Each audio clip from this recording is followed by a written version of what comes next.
Kamusta mga ka-PBA fans? Malapit na ang PBA Season 50 Draft. Gaganapin ito sa MOA Arena sa Setyembre 7. So tingnan natin ang pinakabagong balita, trade at mga posibleng maging first pick. Sa draft combine, si Sammy Estil ang nanalo bilang MVP.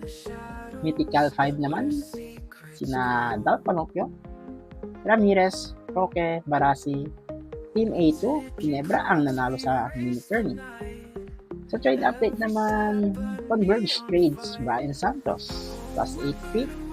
So makukuha nila ang number 2 pick ng Phoenix at future second rounder.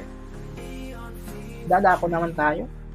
Sino ang number 1 pick sa projection nyo? Para sa akin, Gio Chu, since malakas sa chart bilang first pick. Also, Juan Gomez Deliano, mostly PBA ready. Yun ang sinasabi nila. Chris Miller, a dark horse. A 10-year overseas pro. So, para sa inyo, sino?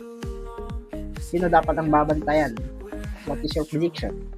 Gio, Juan, GDL, Miller, or iba pa? Comment na.